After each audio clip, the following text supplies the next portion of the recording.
قل هذه سبيلي أدعو إلى الله. Assalamualaikum warahmatullahi wabarakatuh. Alhamdulillah, kita ketemu lagi di channel pemberantas kemaksiatan kaum muslimin. Dan seperti biasa, sebelum kita masuk ke pembahasan, kami ingatkan untuk kaum muslimin yang belum subscribe ke channel ini, silakan subscribe untuk mendapatkan notifikasi ketika ada video-video yang terbaru yang kita upload di channel ini.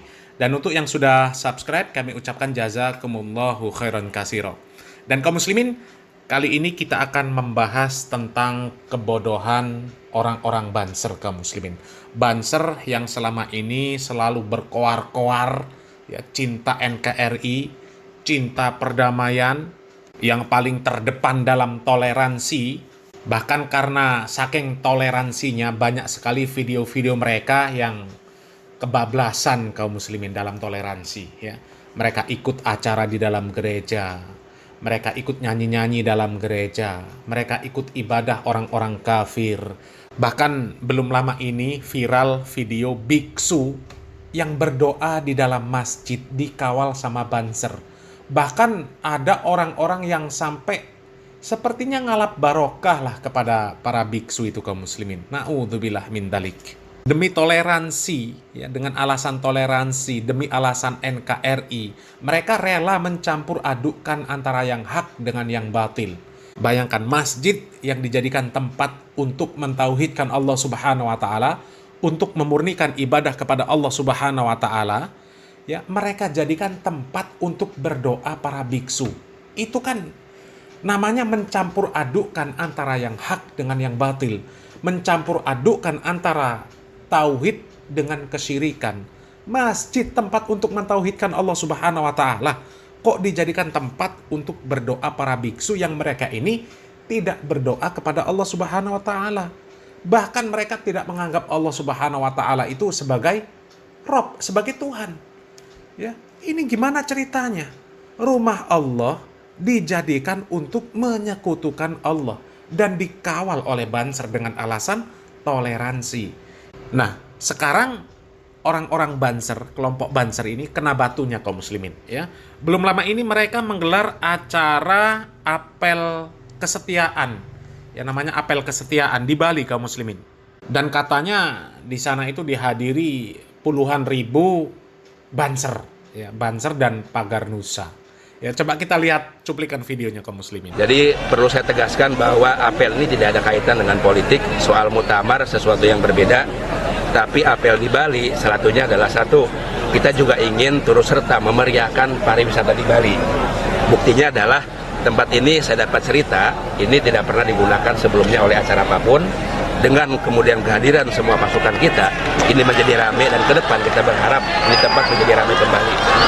Yang kedua, kita ingin menegaskan bahwa Bali juga adalah kawah candra di muka kebinekaan Indonesia. Di situ multi etnis, multi agama, segala macam multi adat. Bahwa hubungan selama ini yang terjadi dengan baik antara Banser, Pagar Nusa dengan teman-teman di Bali, ini adalah kebinekaan yang akan terus kita pertahankan ke depan. Jadi di situ letak momentumnya.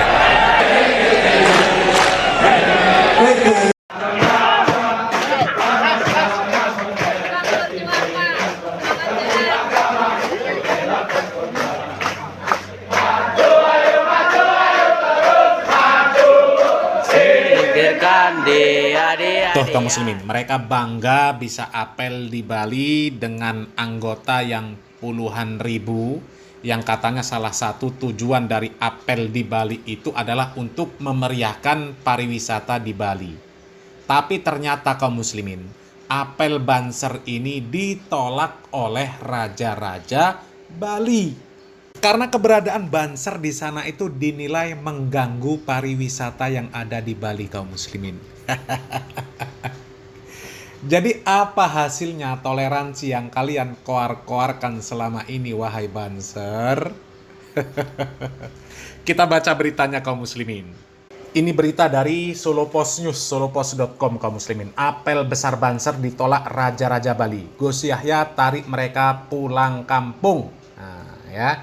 Ini PBNU meminta kepada Barisan Serbaguna alias Banser GP Ansor dan Pagar Nusa untuk kembali ke rumah masing-masing seusai kehadirannya mendapatkan penolakan daripada Raja di Bali. Banser adalah organisasi paramiliter yang terafiliasi dengan Nahdlatul Ulama. Mereka rencananya akan menggelar apel akbar secara kebetulan bertepatan dengan Muktamar PKB di Bali. Sahabat-sahabat Ansor, Banser, dan Pagar Nusa yang saya cintai, atas nama PBNU, sesudah ini hendaknya sahabat-sahabat sekalian kembali ke kediaman masing-masing dengan tertib, ujar Ketua Umum PBNU Yahya Khalil Sakuf alias Gus Yahya dalam keterangan di YouTube NU, Jumat 23 Agustus 2024 dilansir bisnis.com. Gus Yahya mengucapkan terima kasih kepada para Banser yang sudah menjalankan disiplin organisasi.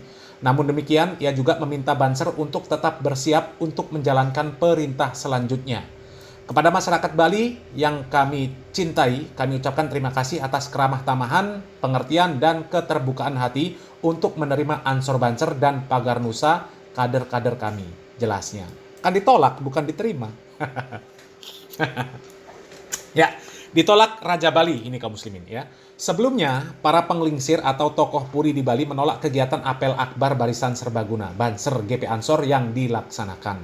Alasannya karena kegiatan ini dinilai meresahkan masyarakat Bali. Kalian itu meresahkan masyarakat Bali ya, sadar ya. Dan mengganggu pariwisata. Coba. Dalam pernyataan resmi yang ditandatangani oleh 5 penglingsir puri atau kerajaan di Bali, apel kebangsaan Banser akan berdampak negatif terhadap pariwisata Bali yang baru mulai pulih pasca pandemi COVID-19. Penglingsir Puri Anyar Tabanan, Ida, anak Agung Ngurah Agung Juli Artawan, menjelaskan kedatangan ribuan anggota ormas dengan atribut seperti tentara akan menimbulkan ketidaknyamanan bagi wisatawan. Kami sangat menolak kegiatan yang dihadiri oleh ribuan anggota Banser GP Ansor NU dari luar Bali karena bisa memberikan dampak negatif bagi industri pariwisata dan ekonomi kreatif di Bali. Keberadaan ormas yang menggunakan atribut dan seragam seperti tentara akan menimbulkan ketidaknyamanan wisatawan. Keberadaan mereka juga berpotensi terjadi gesekan dengan masyarakat lokal Bali. Ini jelas Agung Artawan kepada media hari Jumat 23 Agustus 2024. Gung Artawan melanjutkan kekhawatiran adanya provokator yang menimbulkan kericuhan di Bali bisa berdampak terhadap pariwisata Bali, apalagi Denpasar dan Badung yang merupakan kawasan internasional. Menurutnya kegiatan ormas seperti Banser tidak cocok di Bali dan sebaiknya dilaksanakan di luar Bali. Sementara itu, Penglingsir Puri Agung Pemecutan Ida Anak Agung Ngurah Putra Dharma Nuraga menjelaskan sikap penglingsir ini sebagai bentuk tanggung jawab dalam menjaga keamanan Bali. Karena Bali merupakan daerah pariwisata. Menurut Putra Dharma Nuraga, kegiatan-kegiatan yang berpotensi menimbulkan kericuhan sebaiknya tidak diizinkan oleh Polri. Kami ingin menghimbau kepada siapapun agar menjaga keamanan Bali, karena Bali ini sering dijadikan tempat kegiatan internasional, nasional hingga politik khususnya Kabupaten Badung. Oleh sebab itu, siapapun yang masuk ke Bali, bekerja di Bali agar menjaga keamanan dan budaya Bali. Jelas Ngurah Putra. Disinggung penolakan mereka terkait dengan Muktamar Partai Kebangkitan Bangsa yang digelar di Nusa Dua, para penglingsir menyebut tidak ada kaitannya dengan kegiatan tersebut. Penglingsir Pemecutan menyebut sikap mereka murni untuk menjaga keamanan Bali dan menolak kegiatan ormas yang dinilai berpotensi menimbulkan gesekan. Kami tidak ada kaitan Muktamar PKB, ini untuk keamanan Bali. Tuh, Banser ya, sadar diri. Ya, kemana hasil toleransi yang kalian gaung-gaungkan, yang kalian keluar-keluarkan selama ini? Sampai orang kafir saja kalian izinkan masuk di dalam masjid, ya, mereka beribadah di dalam masjid. Ternyata kalian buat acara di Bali saja kalian ditolak. Karena apa? Dinilai kalian itu mengganggu, ya. Dinilai kalian ini meresahkan masyarakat Bali, mengganggu pariwisata, mengancam kedamaian yang ada di sana karena bukan tidak mungkin katanya akan menimbulkan gesekan dengan masyarakat di Bali. Coba ya, kalian membuat acara seperti itu saja, acaranya umum, bukan majelis taklim, bukan ibadah di Bali, Ya, kalian ditolak. Ya, tapi kalian justru malah rela ribut ya dengan saudara muslim hanya karena saudara muslim kalian tidak setuju atas tindakan kalian atas nama toleransi. Kalian sampai rela masuk ke dalam gereja, menjaga gereja, ya ikut beribadah. Kemudian biksu masuk ke masjid, mereka berdoa di dalam masjid. Ya. Ketika ada orang muslim yang saudara kalian tidak setuju atas kelakuan kalian yang seperti itu, kalian langsung teriak-teriak anti NKRI, intoleran, ya, Wahabi. Ya. Tapi kalau seperti ini gimana coba? Ya, kehadiran kalian di Bali ditolak. Ya. Itulah makanya kalau orang melanggar Al-Quran, ya, melanggar ayat-ayat Al-Quran, inilah akibatnya. Kalian apa nggak percaya? Ayat Al-Quran itu jelas mengatakan walan tardo angkal yahudu walan nasoro hatta tattabi'a millatahum. Orang Yahudi, orang Nasrani, dan orang-orang kafir secara umum, mereka itu sebenarnya nggak akan ridho kepada kalian kalau kalian itu nggak mengikuti agama mereka. Jadi kalau mereka berteriak damai-damai dengan kalian, ya mereka ketika berada di tempat yang mayoritas muslim, ya mereka nggak punya kekuatan, mereka nggak berani macam-macam. Tapi coba giliran keberadaan kalian yang hanya segelintir ya berada di Bali, ditolak. Karena apa? Mereka mayoritas di sana. Bukan muslim yang mayoritas. Ya, kalian itu akan diterima oleh mereka dengan total, ya. Kalau kalian itu ikut agama mereka, baru nggak ditolak. Ya, baru nggak ditolak. Jadi meskipun kalian itu mau berbuat baik kepada mereka seperti apapun dengan alasan toleransi, iya, ketika mereka berada di negeri yang mayoritas muslim, di tempat yang mayoritas muslim, mereka teriak-teriak perdamaian. Ya, bahkan mereka masuk ke masjid saja mereka mau. Ya, kalian boleh masuk ke gereja, boleh masuk ke tempat ibadah-ibadah orang kafir, boleh. Tapi ketika kalian di tempat mereka, mereka jadi mayoritas, selesai. Ya, itu firman Allah Subhanahu wa taala sudah jelas. Ya. Jadi gimana? Apakah masih akan terus berkoar-koar toleransi? Ya, ini hasilnya. Nggak ada hasilnya. Yang ada justru kalian ketika menjadi minoritas, kalian akan diselesaikan. Ya, itu sudah ketetapan Al-Quranul Karim.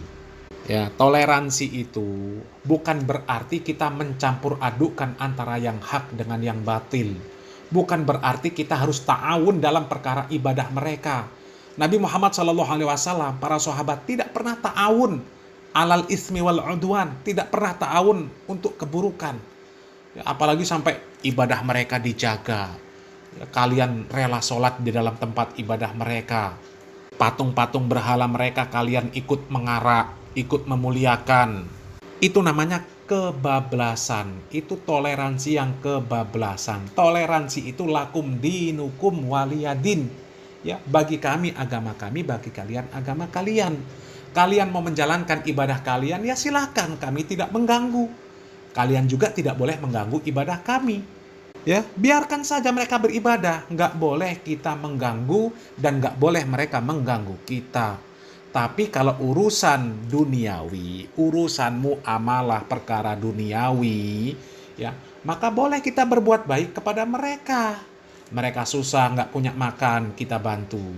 Mereka terkena musibah, kita bantu. Mereka kena kesusahan, kita hibur mereka. Kita berusaha untuk mengajak mereka, ya, berusaha dengan hikmah untuk mengajak mereka masuk ke dalam agama kita, agama Islam.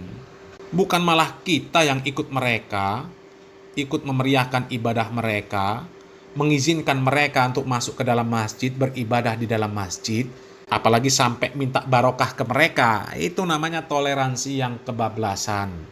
Ya, sebenarnya nggak susah kaum muslimin, cukup satu ayat. Ya, cukup satu ayat saja sebenarnya sudah jelas. Ya, di dalam surat Al-Baqarah ayat 120. Kan di sana jelas Allah Subhanahu wa taala mengatakan walan tardo angkal yahudu walan nasoro hatta tattabi'a millatahum. Orang-orang Yahudi, orang-orang Nasrani, orang-orang kafir, mereka tidak akan senang kepada kalian sampai kalian mengikuti milah mereka, mengikuti agama mereka. Jadi sehebat apapun kalian berkoar-koar toleransi, bahkan sampai rela bersitegang dengan saudara muslim sendiri, kalian itu akan tetap jadi musuh mereka di dalam akidah mereka, di dalam agama mereka. Ya, sementara orang yang kalian musuhi, yang kalian fitnah, orang yang intoleran, orang yang anti keberagaman, orang yang anti NKRI, orang yang kalian sebut dengan Wahabi, itulah saudara kalian yang akan membela kalian ya ketika kalian diserang oleh orang-orang kafir. Karena bagaimanapun yang namanya muslim itu saudara. Ya, muslim itu saudara. Jadi kalau ada ajang jihad, ya, kita bergerak bersama memerangi orang-orang kafir. Dan itu sudah jelas, ya, orang kafir itu nggak pernah ridho dengan kita sebelum kita mengikuti agama mereka. Ya, jadi sekarang stop, ya, stop toleransi kebablasan seperti yang kalian lakukan selama ini, ya, karena itu nggak ada gunanya. Nggak ada gunanya. Toleransi itu adalah membiarkan mereka menjalankan agama, menjalankan ibadah sesuai dengan keyakinan mereka. Kita tidak boleh mengganggu mereka. Ya, tidak boleh mengganggu mereka. Akan tetapi dalam muamalah dunia, kita boleh berbuat baik kepada mereka. Mudah-mudahan bermanfaat. Salam waras, salam akal sehat. Barakallahu fikum. Wassalamualaikum warahmatullahi wabarakatuh.